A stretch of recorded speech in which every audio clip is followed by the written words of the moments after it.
Bom dia, boa tarde, buenas noches. Seja bem-vinda, bem-vindo a mais uma leitura com Carol.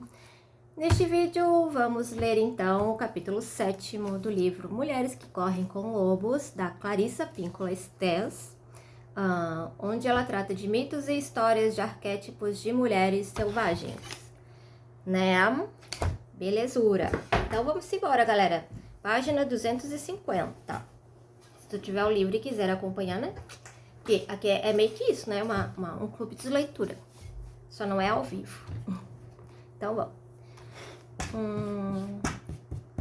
Já falei do nome do capítulo? Não lembro.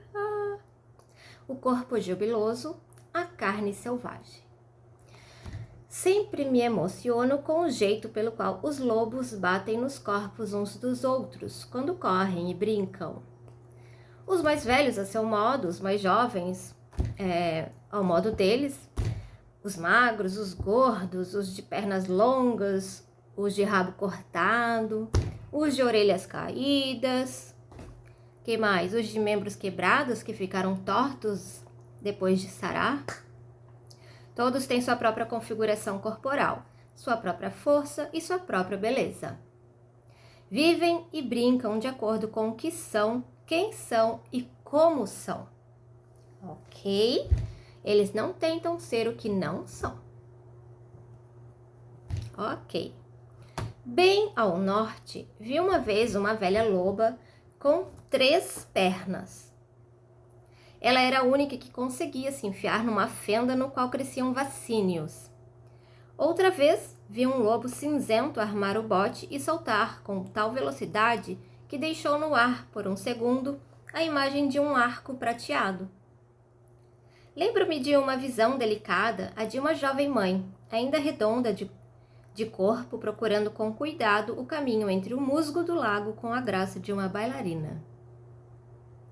No entanto, apesar de sua beleza e sua capacidade de manter a força, às vezes falam dos lobos nos seguintes termos: "Ah, vocês têm fome demais, seus dentes são afiados demais, seus apetites são muito interesseiros." À semelhança dos lobos, as pessoas às vezes encaram as mulheres como se apenas um determinado tipo de temperamento, de apetite, fosse aceitável, né? E com enorme frequência acrescenta-se a essa atitude a atribuição de correção ou incorreção moral de acordo com a conformidade da forma, do jeito de andar, da altura e do tamanho da mulher em relação a um ideal único e exclusivo. Quando as mulheres são relegadas a disposições de ânimo, a maneirismos e a contornos que se amoldam a um único ideal de beleza e de comportamento, elas se tornam cativas tanto no corpo quanto na alma, não gozando mais de liberdade. Na psique instintiva, o corpo é considerado um sensor, uma rede de informações, um mensageiro com uma infinidade de sistemas de comunicação, cardiovascular, respiratório, ósseo, nervoso, vegetativo, bem como o emocional e o intuitivo. No mundo imaginário, o corpo é um veículo poderoso, um espírito que vive conosco, uma oração de vida nos seus próprios méritos. Nos contos de fadas, como encarnado por objetos mágicos que têm capacidades e qualidades sobre-humanas, considera-se que o corpo tem 2 pares de orelhas, um para ouvir os sons do mundo, o outro para ouvir a alma. 2 pares de olhos, um para a visão normal, o outro para a vidência. 2 tipos de força, a dos músculos e a invencível força da alma. A lista de pares relacionados ao corpo não para por aí. Em métodos de trabalho com o corpo, como de Feldenkrais, de Ayurveda e outros, entende-se de diversas perspectivas que o corpo possui 6 sentidos, em vez de 5. O corpo usa sua pele, sua fáscia e sua carne mais profunda para registrar tudo o que ocorre com ele. Como a pedra de Roseta, para aqueles que sabem decifrá-lo, o corpo é um registro vivo de vida transmitida, de vida levada, de esperança de vida e de cura. Seu valor está na sua capacidade expressiva para registrar reações imediatas, para ter sentimentos profundos, para pressentir. O corpo é um ser multilingüe. Ele fala através da cor e da temperatura, do rubor do reconhecimento, do brilho, do amor, das cinzas da dor, do calor da excitação, da frieza, da falta de convicção. Ele fala através de seu bailado ínfimo e constante, às vezes oscilando, às vezes agitado, às vezes trêmulo. Ele fala com o salto do coração, a queda do ânimo, o vazio no centro e com a esperança que cresce. O corpo se lembra, os ossos se lembram, as articulações se lembram. Até mesmo o dedo mínimo se lembra. A memória se aloja em imagens e sensações nas próprias células. Como uma esponja cheia de água em qualquer lugar que a carne seja pressionada, torcida ou mesmo tocada com leveza, pode jorrar dali uma recordação. Limitar a beleza e o valor do corpo a qualquer coisa inferior a essa magnificência é forçar o corpo a viver sem seu espírito de direito. Eu tô olhando pra cá porque eu tô tentando olhar mais perto da tua visão, mas não sei se tá dando certo. Enfim, vou continuar tentando. Limitar a beleza e o valor do corpo a qualquer coisa inferior a essa magnificência é forçar o corpo a viver sem seu espírito de direito, sem sua forma legítima, sem seu direito ao regozijo. Ser considerada feia ou inaceitável porque nossa beleza está fora da moda atual, fere profundamente a alegria natural que pertence à natureza selvagem. As mulheres têm bons motivos para refutar modelos psicológicos e físicos que são danosos ao espírito e que rompem o relacionamento com a alma selvagem.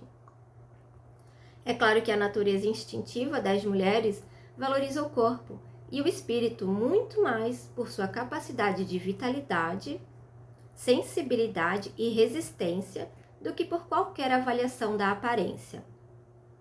Esse ponto de vista não pretende descartar aquilo que seja considerado belo por qualquer segmento da cultura, mas sim traçar um círculo mais amplo que inclua todas as formas de beleza, forma e função. A fala do corpo.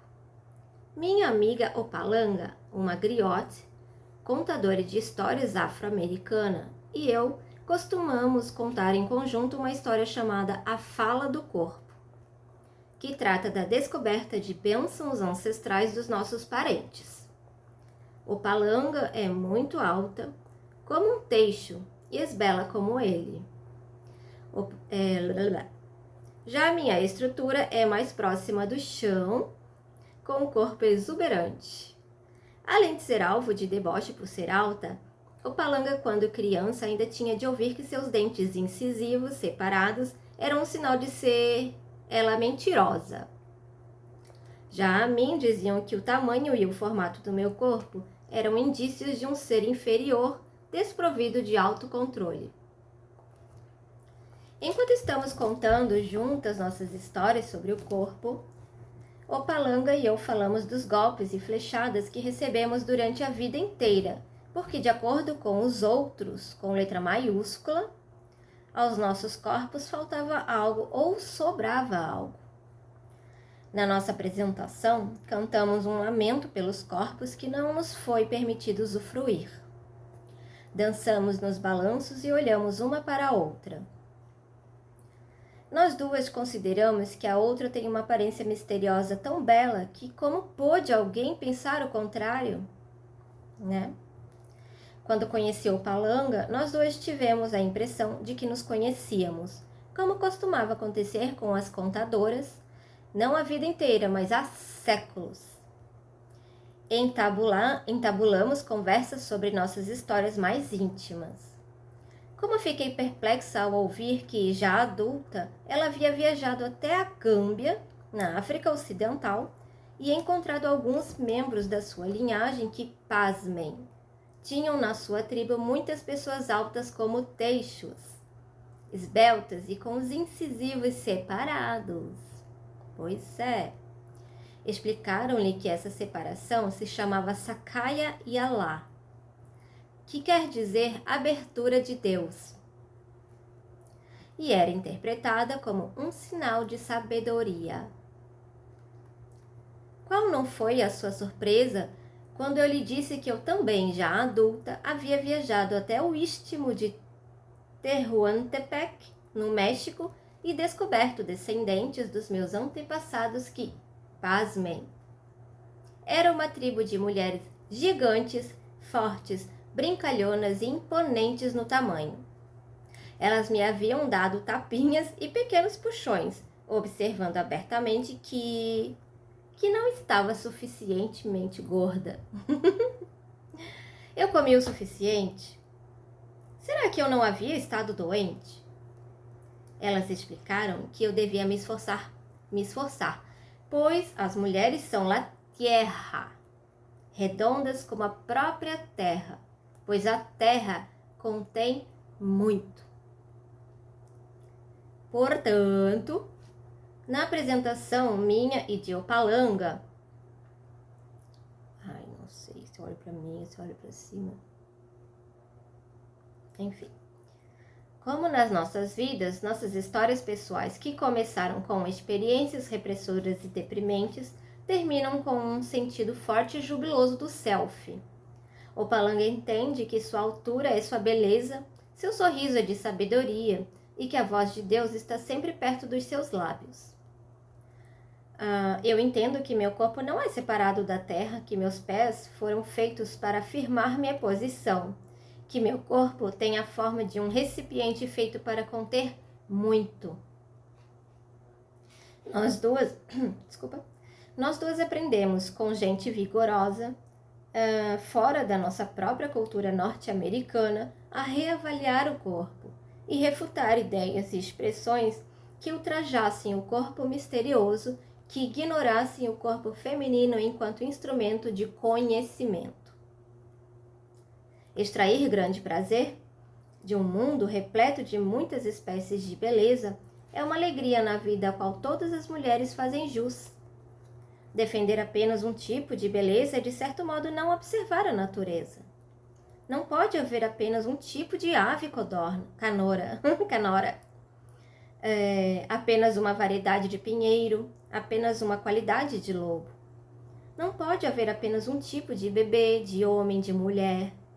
Não pode haver apenas um formato de seio, de cintura, um tipo de pele, né? Minhas experiências com mulheres avantajadas no México fizeram com que eu questionasse todo o conjunto de premissas analíticas relacionadas aos diversos tamanhos, formatos e especialmente peso das mulheres. Uma antiga premissa psicológica, em especial, pareceu-me absurdamente equivocada. A ideia de que todas as mulheres avantajadas têm fome de alguma coisa, de que dentro delas existe uma pessoa magra que grita para sair. Quando sugeri essa imagem da mulher magra que grita a uma das majestosas mulheres da tribo terruana, ela ficou me observando com certo alarme. Ela me perguntou se eu estava querendo dizer uma possessão por um espírito malévolo que iria pôr um ser tão perverso dentro da mulher. Estava além da sua capacidade de compreensão a possibilidade de que curandeiros ou qualquer outra pessoa pudessem considerar que uma mulher, só por ser grande por natureza, tivesse dentro de si uma mulher aos gritos. Embora sejam verdadeiras e trágicas as perturbações da alimentação compulsiva e destrutiva que deformam as dimensões do corpo, elas não são a norma na maioria das mulheres.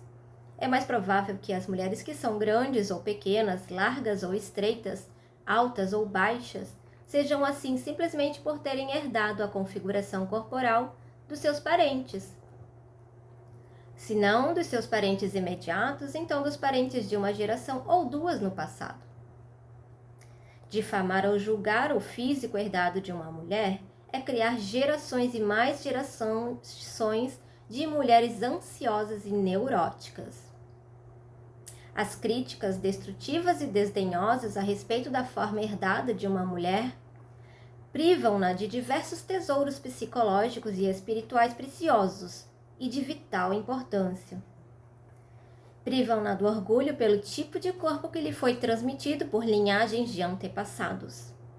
Se lhe ensinarem a rejeitar essa herança física, ela será imediatamente desvinculada da sua identidade corporal feminina com o resto da família. Se lhe ensinarem a detestar o próprio corpo, como poderá ela amar o corpo da mãe, que tem a mesma estrutura que o seu? Ou o corpo da avó ou das suas filhas também? Como poderá ela amar os corpos de outras mulheres e homens próximas a ela que tiverem herdado o corpo dos mesmos antepassados? Semelhante agressão a uma mulher destrói seu legítimo orgulho de parentesco com sua própria gente e lhe rouba a alegria natural que ela sinta por seu corpo. Não importa qual seja a sua altura, tamanho ou forma. No fundo, a agressão ao corpo da mulher é uma agressão de longo alcance, que atinge tanto os que vieram antes dela, quanto os que chegarão depois. O que acontece é que críticas ásperas a respeito da aceitabilidade do corpo criam uma nação de garotas altas corcundas, de baixinhas sobre pernas de pau, de mulheres avantajadas vestidas como se estivessem de luto, de outras muito magras que tentam se inflar como serpentes, e vários outros tipos de mulheres que se escondem. Destruir o vínculo instintivo da mulher com seu corpo natural subtrai-lhe a confiança. Faz com que ela insista em descobrir se é uma boa pessoa ou não, e baseia sua autoestima na sua aparência em vez de na sua essência.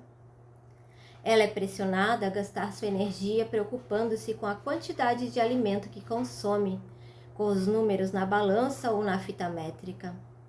Essa destruição lhe dá uma ideia fixa e influencia tudo o que ela faz, planeja e prevê.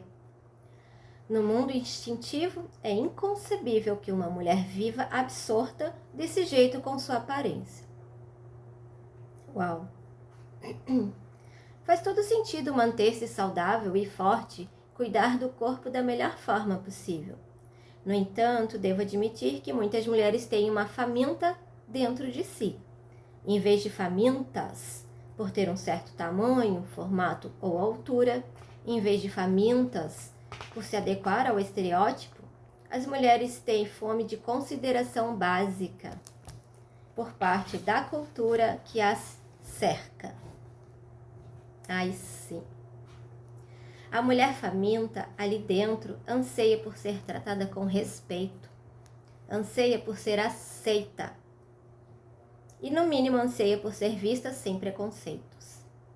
Se realmente existe uma mulher gritando para sair, ela está pedindo aos gritos que terminem as projeções desrespeitosas que os outros lançam sobre seu corpo, seu rosto, sua idade. Yes.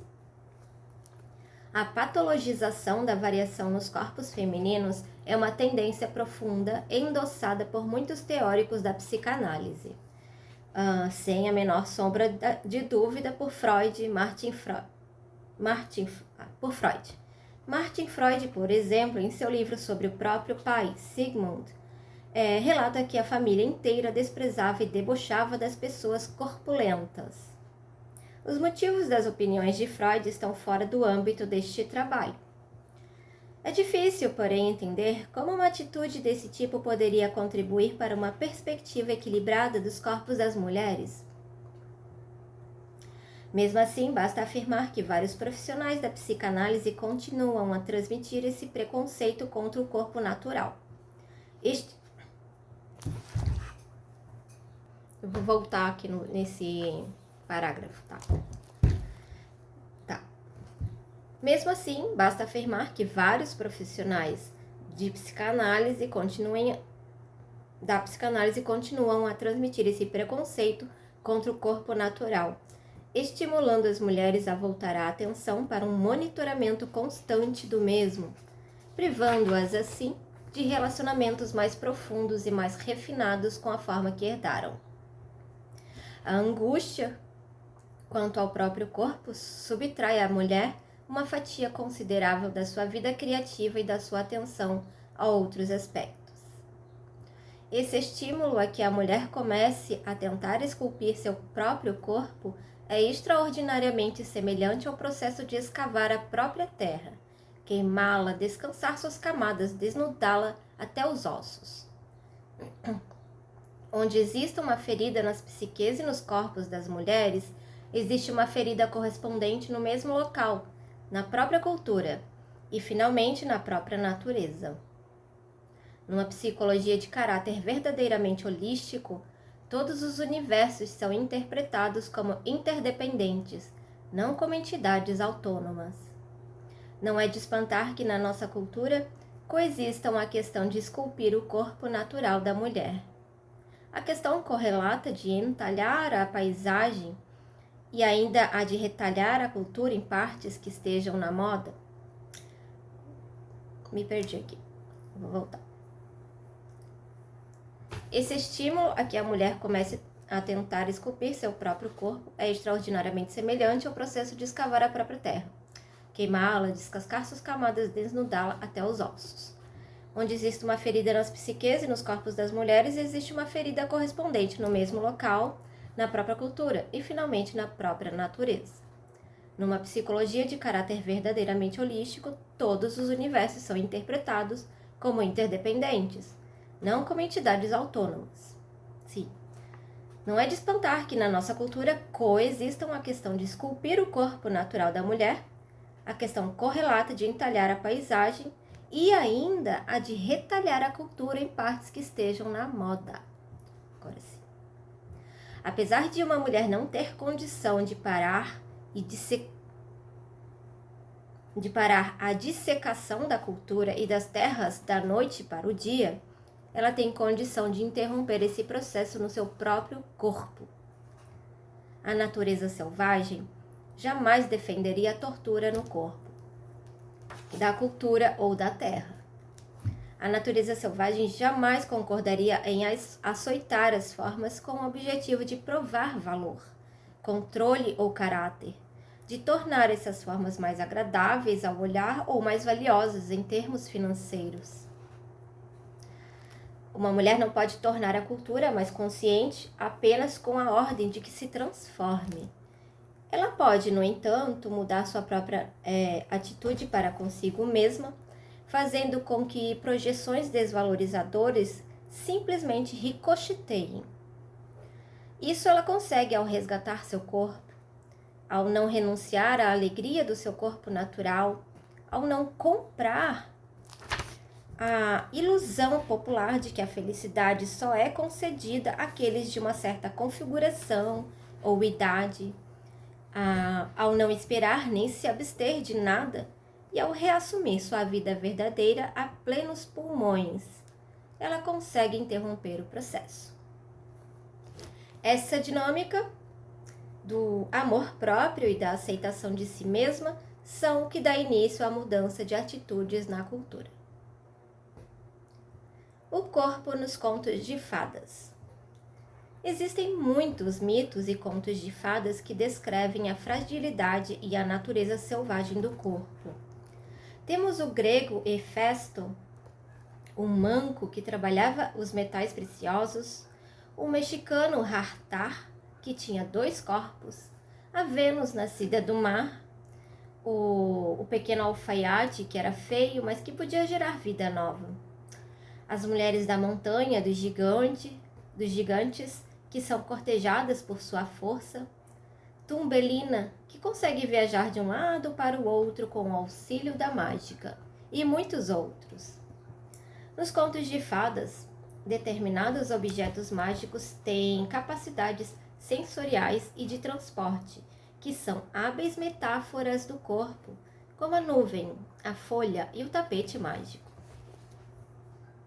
Às vezes, mantos, sapatos, escudos, chapéus e elmos proporcionam o poder da invisibilidade, de uma força superior, da vidência e assim por diante.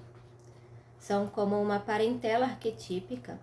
Cada um permite ao corpo físico dispor de um aprofundamento do insight, da audição, do voo ou de algum tipo de proteção, tanto para a psique quanto para a alma. Antes da invenção de carruagens, coches e bigas, antes da domesticação de animais para tração e montaria, aparentemente a imagem que representava o corpo sagrado era a do objeto mágico. Peças do vestuário, amuletos, talismãs e outros objetos, quando participantes de algum tipo de relação, transportavam a pessoa para outro lado do rio ou do mundo.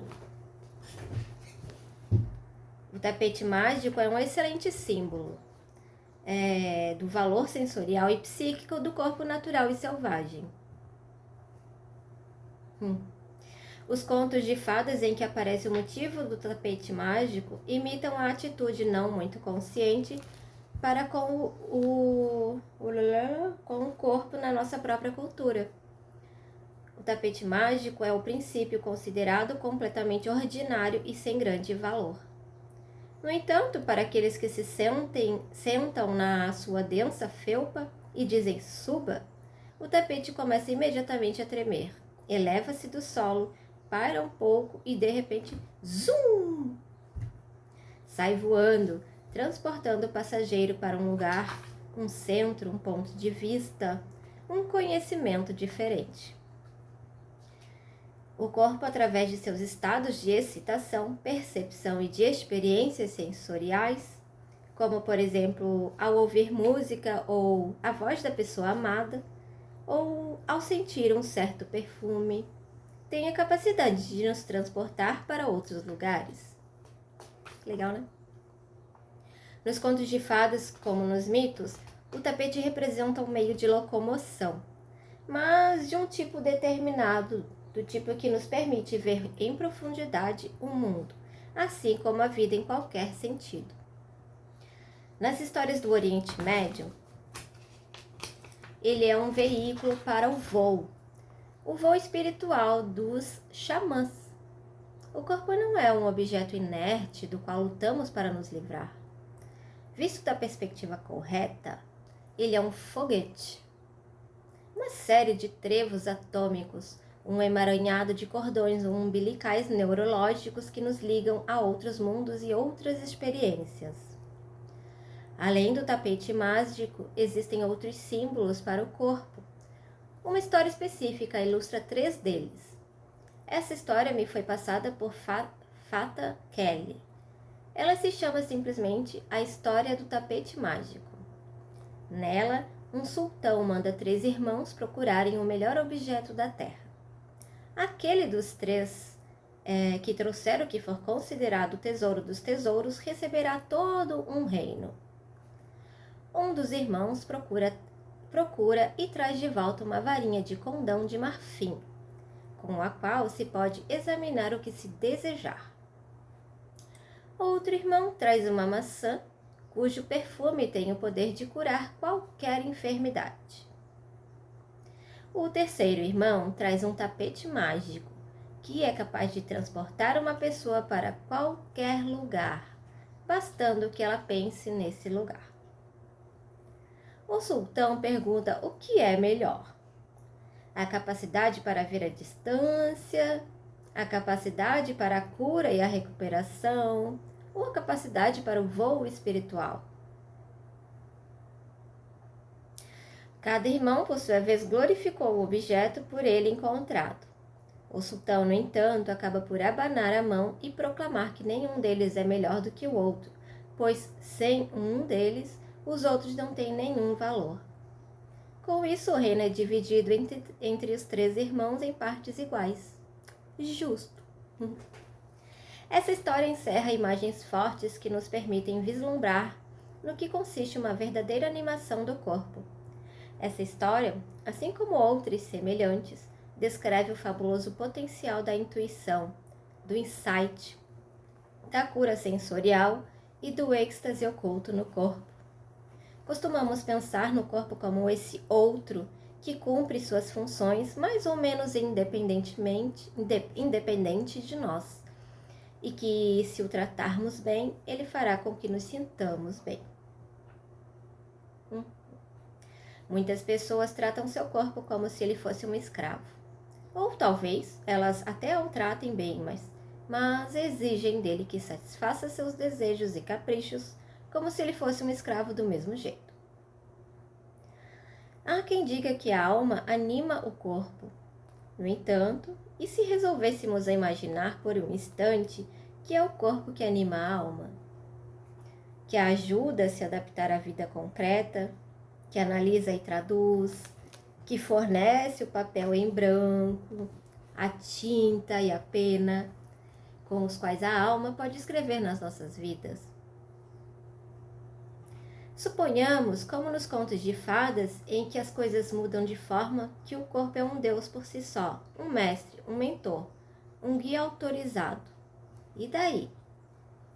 Seria prudente passar a vida inteira torturando esse mestre que tem tanto a dar e a ensinar? Desejamos passar a vida inteira permitindo que os outros depreciem nossos corpos, julguem-nos, considerem-nos defeituosos? Será que temos força suficiente para renegar o pensamento geral e prestar atenção com profundidade e sinceridade ao nosso corpo como um ente poderoso e sagrado? Está errada a imagem vigente na nossa cultura do corpo exclusivamente como escultura. O corpo não é de mármore, não é essa a sua finalidade. A sua finalidade é de proteger, conter, apoiar e atiçar o espírito e a alma em seu interior, a de ser um repositório para as recordações, a de nos encher de sensações, ou seja, o supremo alimento da psique. É a de nos elevar e de nos impulsionar, de nos impregnar de sensações para provar que existimos, que estamos aqui. Estamos aqui para nos dar uma ligação com a Terra, para nos dar volume, peso. É errado pensar no corpo como um lugar que abandonamos para alçar voo até o espírito. O corpo é o detonador dessas experiências. Sem o corpo não haveria sensação de entrada em algo novo, de elevação, altura, leveza. Tudo isso provém do corpo. Ele é o lançador de foguetes. Na sua cápsula, a alma espia lá fora a misteriosa noite estrelada e se deslumbra. Que bonito!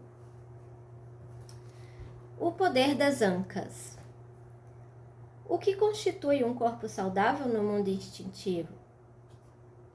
No nível mais básico, o seio, o ventre, qualquer parte onde haja pele, qualquer parte onde haja neurônios para transmitir sensações. A questão não é a do formato, do tamanho, da cor, da idade, mas sim se existe sensação, se funciona como deveria, se temos reações, se temos todo um leque, todo um espectro de sentimentos. Ele tem medo, está paralisado pela dor ou pelo receio? Está anestesiado por traumas antigos? Ou será que ele tem sua própria música? Está ouvindo como balbo através do ventre? Está olhando com uma das suas inúmeras formas de ver? Passei por 2 experiências decisivas quando estava com 20 e poucos anos. Experiências que contrariavam tudo o que me haviam ensinado sobre o corpo até então. Quando estava num seminário de 1 semana de duração para mulheres, à noite, junto ao fogo e perto de fontes termais, vi uma mulher nua de cerca de 35 anos. Seus seios estavam murchos de amamentar, seu ventre estriado de dar à luz. Eu era muito nova e me lembro de ter sentido a pena das agressões sofridas pela sua pele fina e clara. Alguém estava tocando tambores e maracas, e ela começou a dançar, com o cabelo, os seios, a pele, os membros, todos se movimentando em direções diferentes. Como era linda, como era cheia de vida. Sua graça era de partir o coração. Eu sempre havia ridicularizado a expressão furacão nos quadris. Naquela noite, porém, vi um exemplo. Vi o poder das suas ancas. Presenciei o que me haviam ensinado a ignorar, o poder do corpo de uma mulher. Voltando. Naquela noite, porém, vi um exemplo. Vi o poder das suas ancas. Presenciei o que me haviam ensinado a ignorar, o poder do corpo de uma mulher quando é animado de dentro para fora. Quase 3 décadas mais tarde, ainda posso vê-la dançando no escuro e ainda sinto o impacto da força do corpo. O segundo despertar envolveu uma mulher muito mais velha. De acordo com os padrões vigentes, seus quadris eram excessivamente parecidos com peras. Seus seios eram ínfimos em comparação, e suas coxas eram totalmente cobertas por finíssimas veias arroxeadas. Uma longa cicatriz de alguma cirurgia grave circundava seu corpo, indo desde a coluna vertebral até as costelas, como um corte para descascar maçãs. Sua cintura devia ter a largura de 4 palmos. Era, portanto, um mistério, o motivo pelo qual os homens zumbiam à sua volta como se ela fosse um favo de mel. Eles queriam morder suas coxas de pera, lamber aquela cicatriz, segurar aquele peito, descansar o rosto nas teias das suas varizes. Seu sorriso era deslumbrante, seu caminhar extremamente belo. E quando ela olhava, seus olhos realmente absorviam o que estavam vendo. Vi novamente o que me haviam ensinado a ignorar: o corpo no corpo. O poder cultural do corpo é a sua beleza, mas o poder no corpo é raro, pois a maioria das mulheres o expulsou com torturas ou com sua vergonha da própria carne. Tenho em vista o exposto.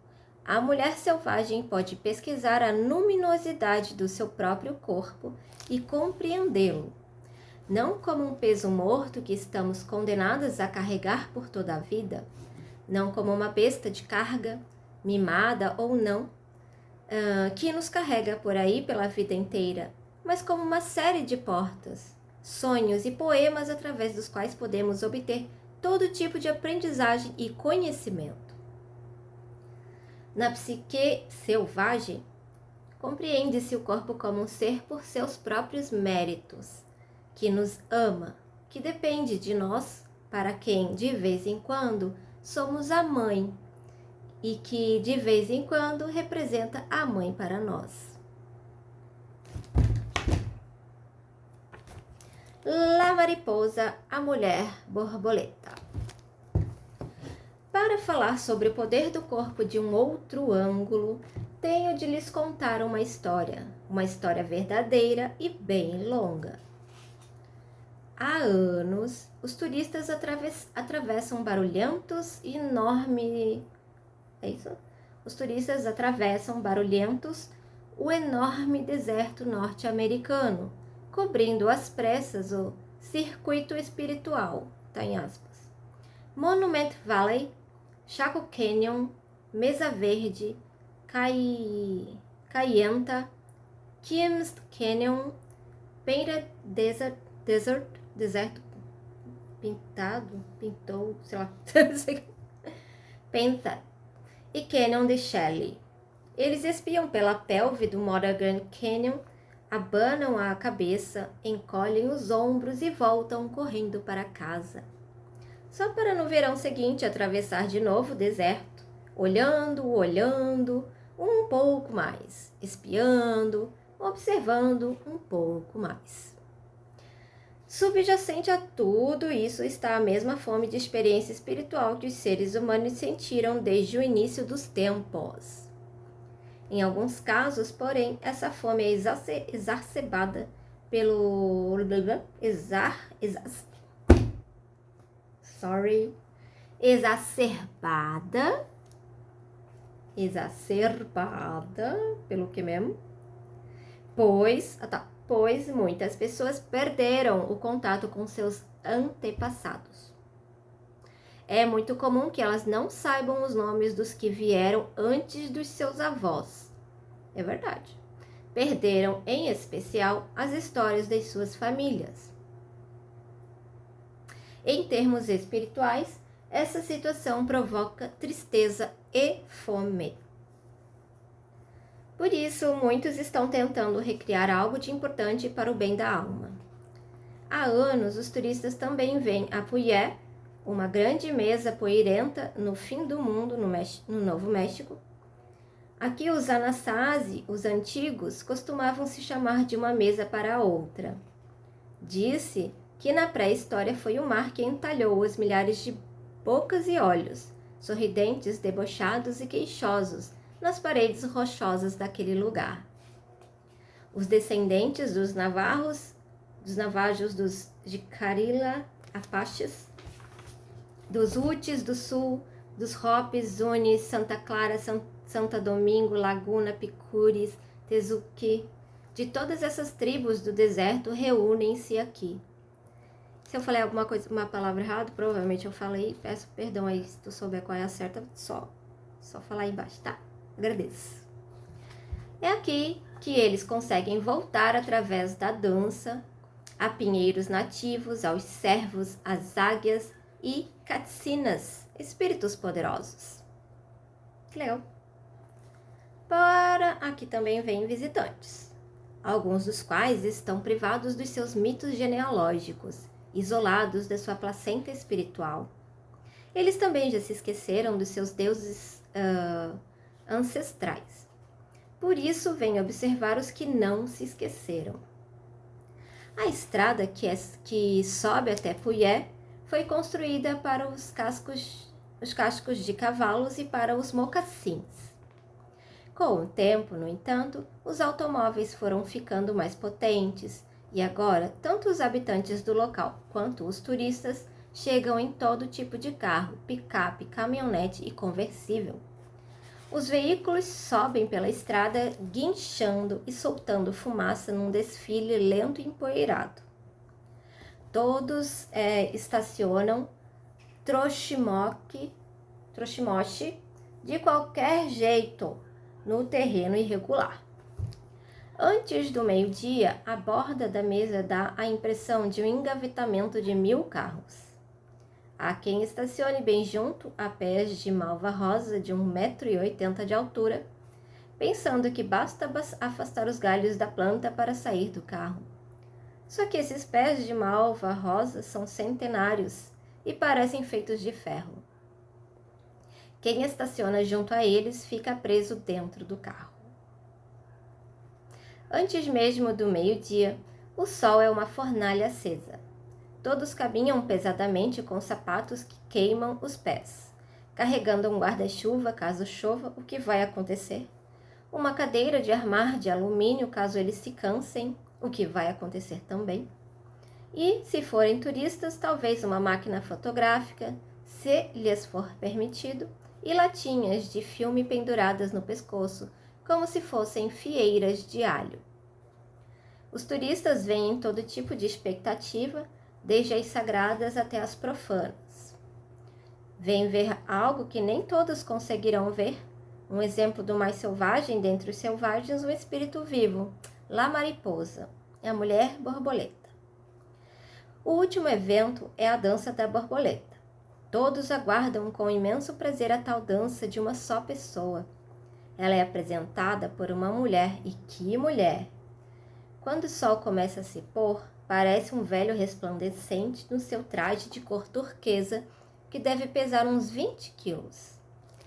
Com os alto-falantes guinchando como um pintinho que detectou um falcão, ele sussurra no microfone de cromo da década de 1930. E nossa próxima atração vai ser a dança da borboleta. Ele se afasta arrastando no chão a bainha dos jeans. Ao contrário de uma apresentação de balé, na qual o número é anunciado, as cortinas se abrem e os bailarinos aparecem inseguros, aqui em Puyé, como em outras danças tribais, o anúncio formal da dança pode preceder a aparição da dançarina, em desde 20 minutos a uma eternidade. Onde está ela? Arrumando seu trailer, quem sabe? Aqui são comuns temperaturas superiores a 40 graus centígrados e são necessários retoques de última hora na maquiagem do corpo desmanchada pelo suor. Se um cinto da dança que pertenceu ao avô da dançarina se partir no caminho até a arena, ela simplesmente não faria sua apresentação, pois o espírito do cinto precisaria descansar. Os dançarinos também podem se atrasar porque está tocando uma ótima música na Hora Índia de Tony Lujan, na Rádio Taos, KKIT, em homenagem a Kit Carson. Pode acontecer de um dançarino não ter ouvido o alto-falante e precisar ser chamado por mensageiro a pé. Ai, gente. E depois, é claro que o dançarino precisa falar com todos os parentes no caminho até a arena. E com maior certeza deve parar para que seus sobrinhos e sobrinhas tenham uma boa olhada. Como as criancinhas ficam assombradas de ver um imponente espírito Katsina que desperta a suspeita de se parecer, pelo menos um pouco, com tio Tomás ou uma participante da dança do milho, que dá a impressão de ser mesmo muito parecida com tia Yazie.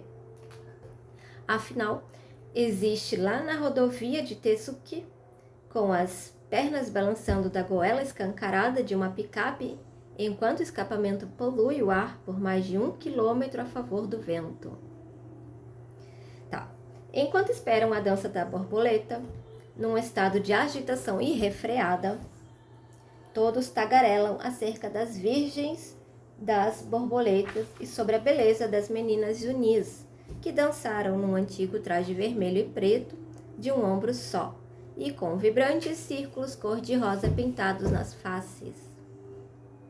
Elogiam também os rapazes da dança do cervo, que apresentaram com galhos de pinheiro amarrados nos braços e as pernas. O tempo passa, passa e passa. As pessoas sacodem moedas nos bolsos, chupam os dentes, os turistas ficam impacientes para ver essa maravilhosa bailarina borboleta. Inesperadamente, já que todos estão lá para lá de entediados, os braços do tocador de tambor começam a fazer soar o sagrado ritmo da borboleta.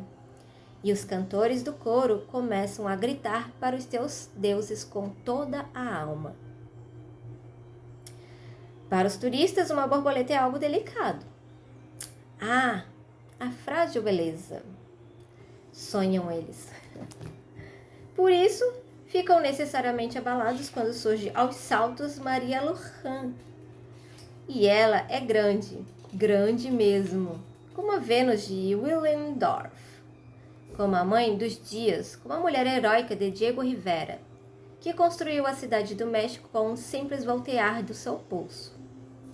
E Maria Lujan é velha, muitíssimo velha, velha como os pinheiros nos pontos mais altos das montanhas, um dos seus ombros está nu. Sua manta vermelha e preta, um vestido saco, pula de um lado para o outro com ela dentro. Seu corpo pesado e suas pernas muito finas fazem com que ela lembre uma aranha saltitante envolta numa pamonha. Que legal. Ela salta num pé só e depois no outro. Ela abana seu leque de penas por toda a parte. Ela é a borboleta, que chegou para dar força aos fracos. Ela é o que a maioria considera não ser forte, a velhice, a borboleta, o feminino. O cabelo da donzela borboleta cai até o chão. Ele é denso como 10 feixes de milho e é de um cinza de pedra.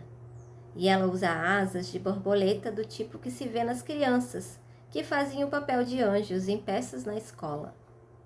Seus quadris são como duas enormes cestas balouçantes e a parte carnuda do alto das nádegas é larga, o suficiente para carregar duas crianças. Ela salta, salta e salta, não como um coelho, mas em passinhos que ecoam. Estou aqui, aqui, aqui. Estou aqui, aqui, aqui. Ela abana o leque para cima e para baixo, salpicando a terra e o povo da terra com o espírito polinizador da borboleta. Suas pulseiras de conchas chocalham como cascavéis. Suas ligas providas de sinos produzem o som da chuva. Sua silhueta com sua grande barriga e pernas pequenas dança de um lado do círculo para o outro. Seus pés deixam pequenos remoinhos de poeira. As tribos ficam reverentes, envolvidas. No entanto, alguns turistas olham uns para os outros, perguntando aos sussurros se aquilo é a donzela borboleta. Eles estão perplexos, alguns até mesmo decepcionados. Muito bom.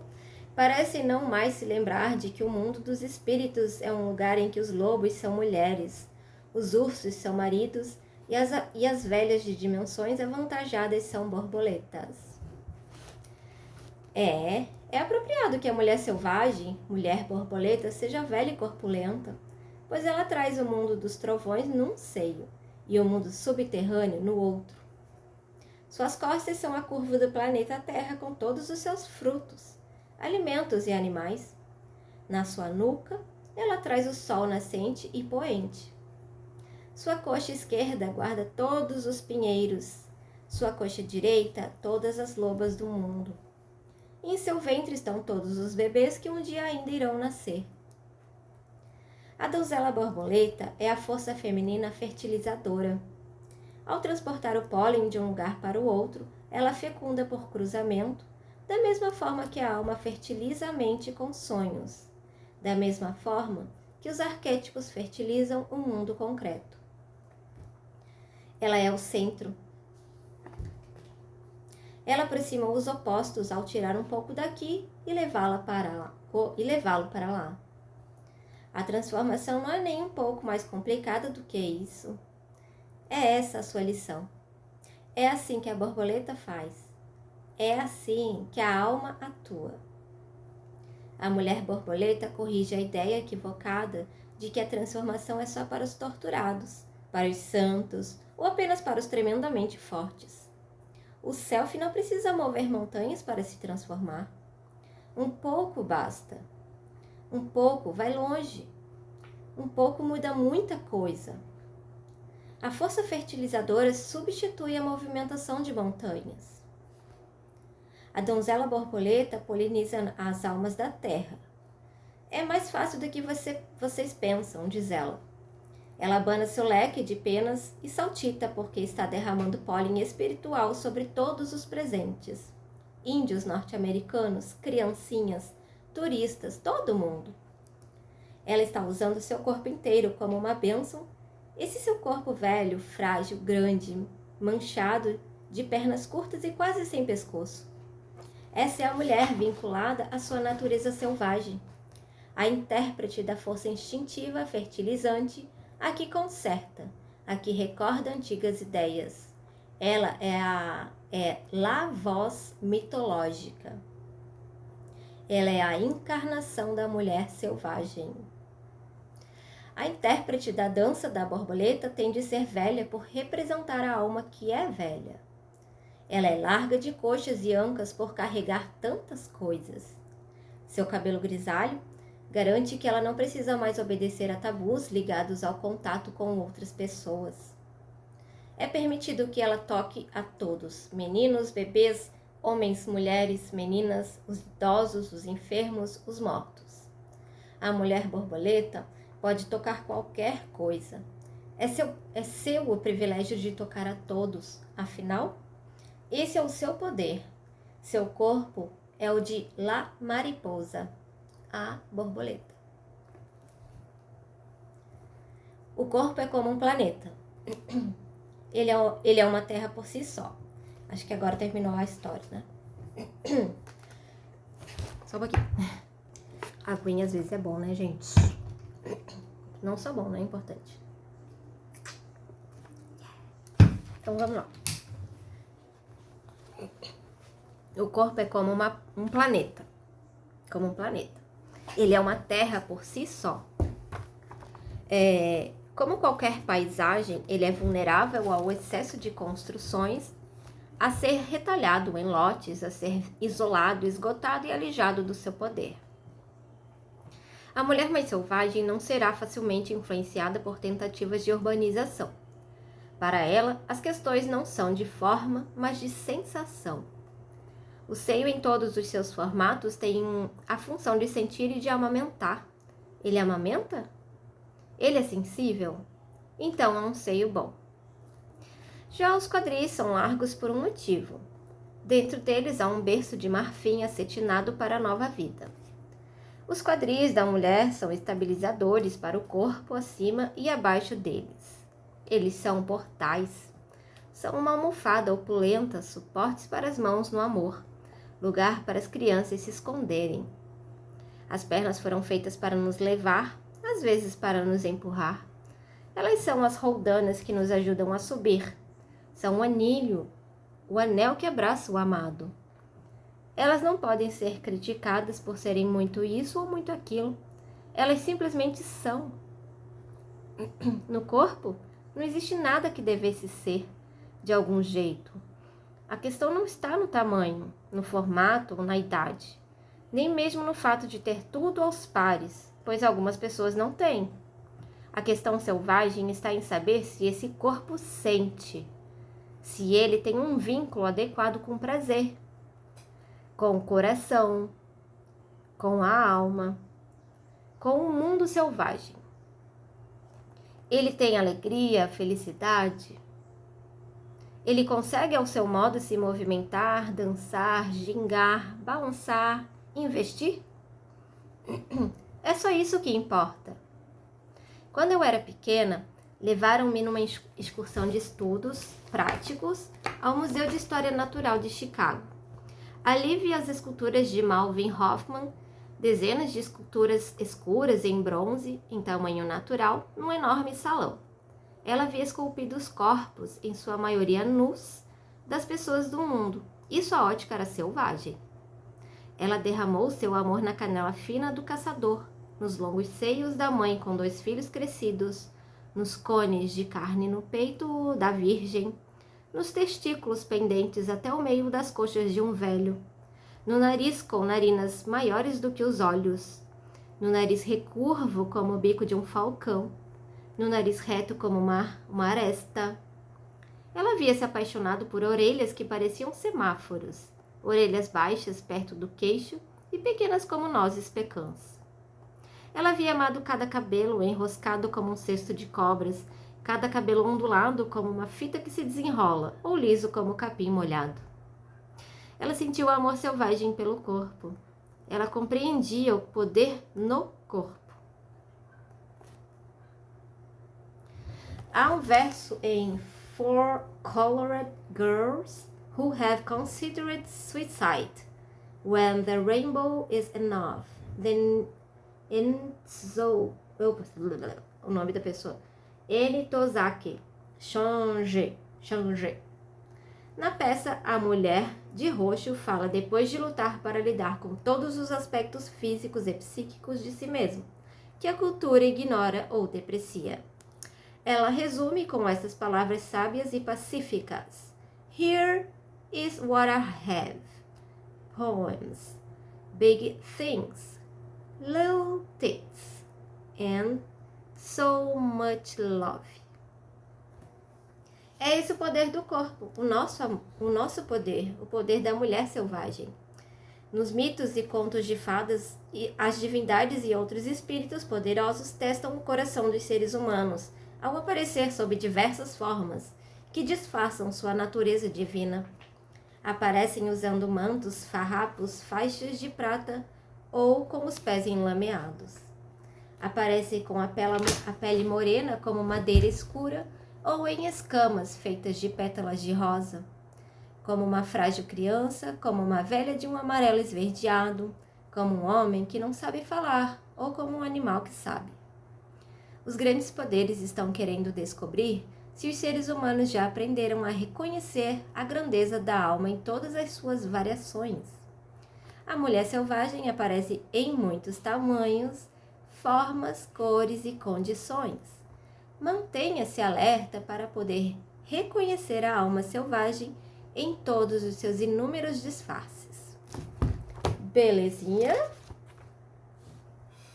Então tá bom, meus amor. Esse capítulo já finalizou. Eu falei que ele era bem curtinho, né? Fechou em 1 horinha. Tá ótimo, proso.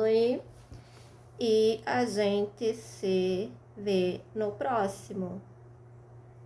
Aqui ela trouxe a traduçãozinha aqui do poema da Enitozaki Shanji, que é Here is what I have, é isso que eu tenho. Poems, big things, little tits and so much love.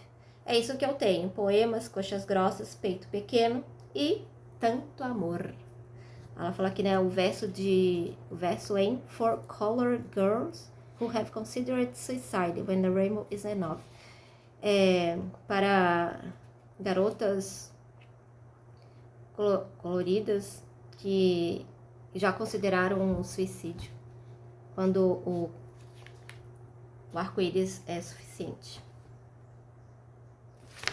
Que máxima, né, gente? Ó, então tá. No próximo vídeo eu trarei o capítulo 8 e teremos a história da mulher braba. O nome do capítulo será A Preservação do Self, a identificação de armadilhas, arapucas e iscas envenenadas. Vai ser bom, hein? E esse capítulo é maiorzinho. Vamos um pouquinho mais longe dessa vez. Na próxima, né? Olha lá, olha lá. Então tá.